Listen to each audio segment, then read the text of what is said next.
So first things first, you're going to start with your creative brief.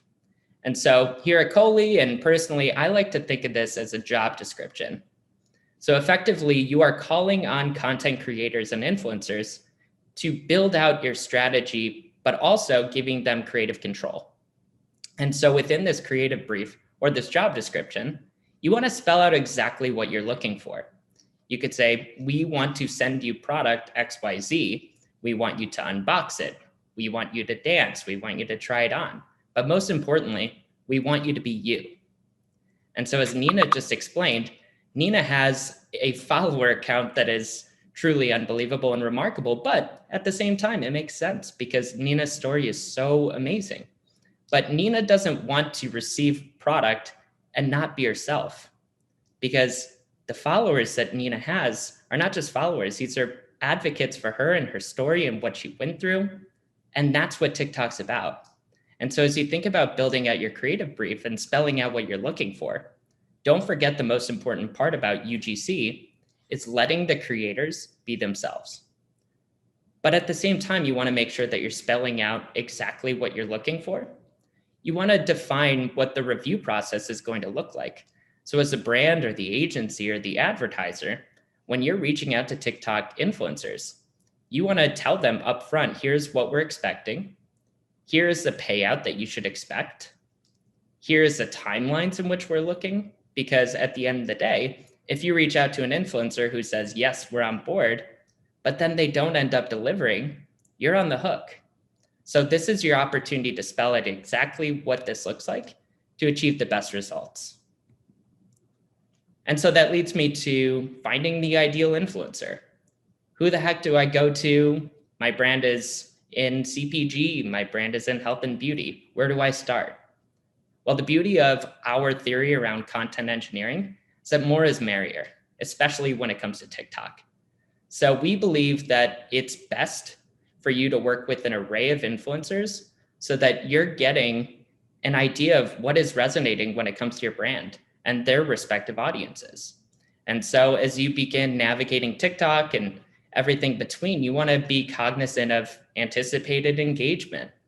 What is the desired impressions? Because at the end of the day, utilizing influencer marketing, it's all about reach. And it's all about maximizing awareness for your brand. And so that's really where it comes into play up front. You want to acknowledge what is the typical engagement on all of their posts? How many followers do they have?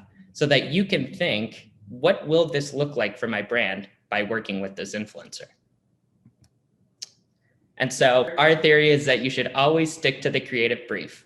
So the creative brief, as you'll note, is the most important part here, aside from the creators themselves.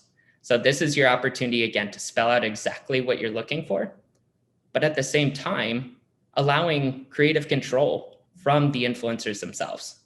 And so as I talked about, more the merrier, you want to diversify your influencer selection. So if you're looking to find influencers on TikTok who specialize in food and cooking, try to go outside New York for once. You know, the East Coast is great, but what about the Midwest? What about West Coast? And what about different walks of life? There are so many different types of cooks and chefs that you truly don't know as a brand what is going to resonate.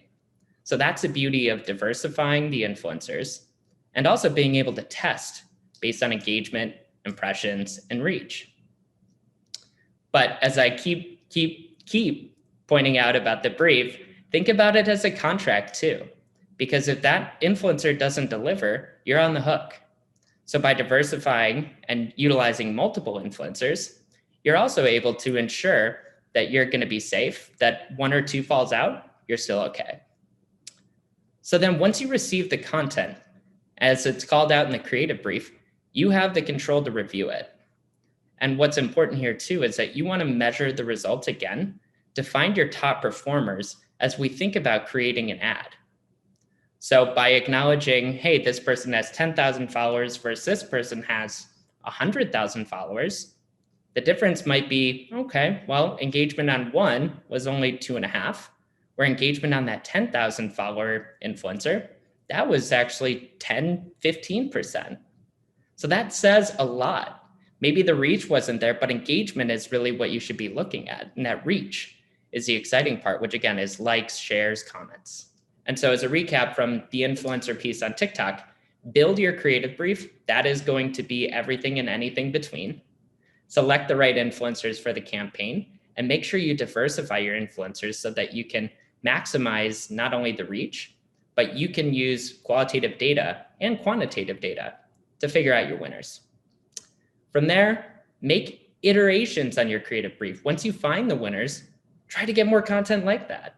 Try to get more influencers like that. And so that's the beauty of testing and always iterating.